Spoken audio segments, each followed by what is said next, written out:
Hello everybody and welcome back to Nerdy Miniatures, and in today's video we're painting this month's Warhammer Mini of the Month. This month's figure is a Barrow Guard of the Soulblight Gravelords. It looks very cool, so if you want to see how I did it, then just keep on watching. As a little refresher, these figures are free to have. You just need to go into your local Warhammer store and build it whilst you are there. It's a good way to get in touch with the Warhammer community, plus who doesn't like free things. This figure took no time at all to build and only a few hours to paint. I'll show you how I did it. Starting off, I sprayed the figure before moving on to the bone elements. For this, I used Zandri Dust to create an aged bone look, to imply this guy's been around for quite a while.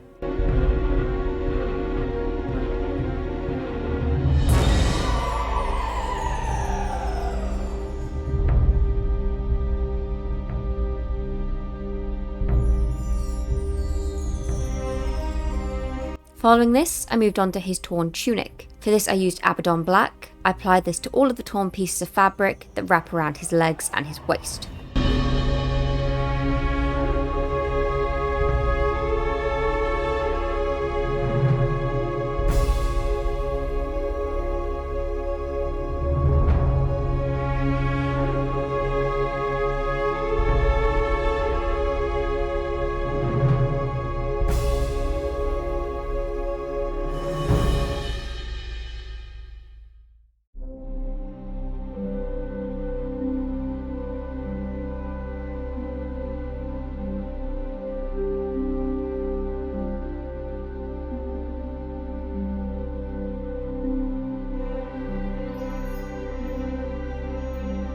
Now to move on to his armour. For this I used the shade Leadbelcher. As this took up most of the figure, this took me a little bit of time, but it was worth it in the end.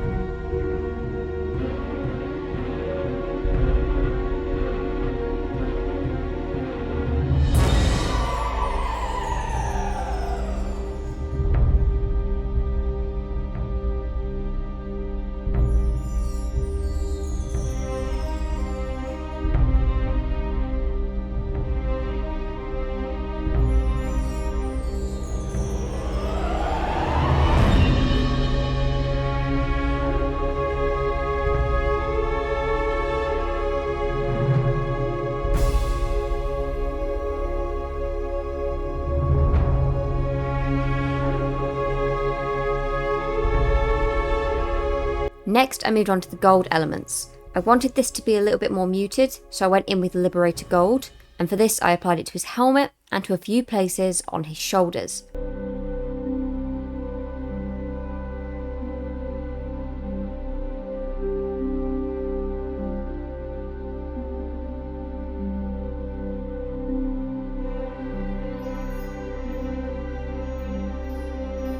He has a few leather straps here and there, so to do this I used the shade Mounfang Brown and a small brush. I also applied this to the straps on the back of the shield.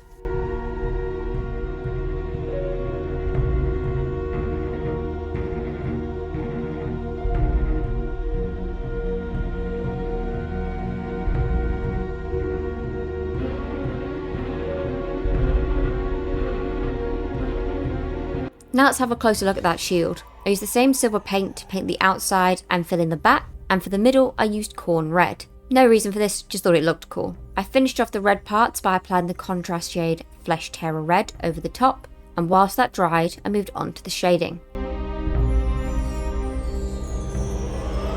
For the bones I went in with the aptly named Skeleton Horde, which I applied over his face, hands and legs, and for any of the gold elements I went in with Agrax Earthshade to give it a tarnished look.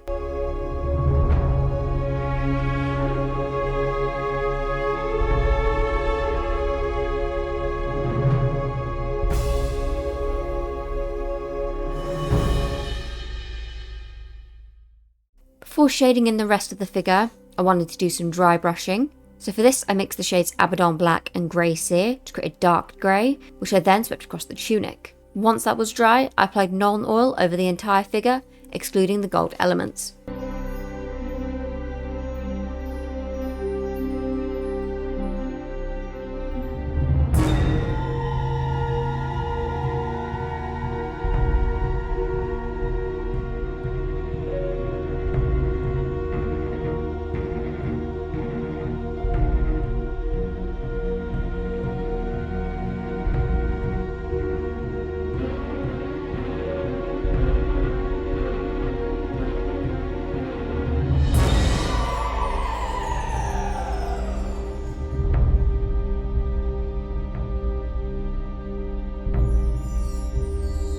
When painting this figure, I looked at some references, as a lot of them seem to have this green tarnish on certain elements, which I think looked really cool, so I decided to use that in mine as well. To achieve this, I mixed the shades Moot Green and Lothern Blue, which I watered down and then swept over various elements of the figure, almost creating a green rust effect.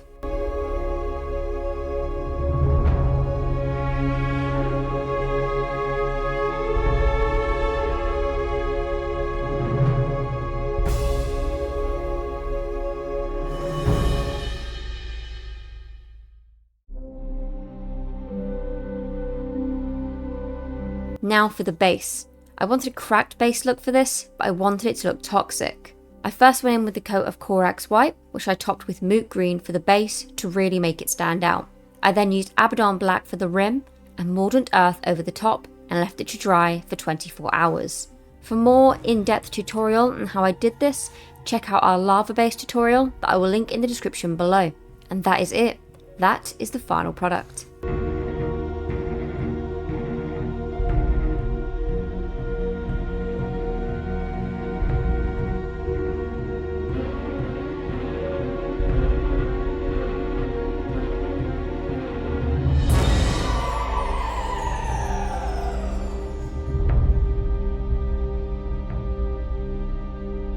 Hope you guys like how this turned out. I definitely enjoyed painting it. If you managed to stay to the end of this video, thank you for sticking around, it is appreciated. And if you enjoyed this paint, then I recommend subscribing to the channel so you can see how it performs in battle. Down in the description below, you will find 2 links.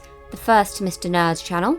So if you enjoy MMOs and action RPGs, then please feel free to check that out. And you will also find there is a link to my channel, where I cover things like fantasy lore from Tolkien, Game of Thrones, and Warhammer. So if that piques your interest, then there is a link to that also. Anyway, that'll be it from me today. Have a wonderful day or night, wherever you are in the world. And as always, peace out, guys.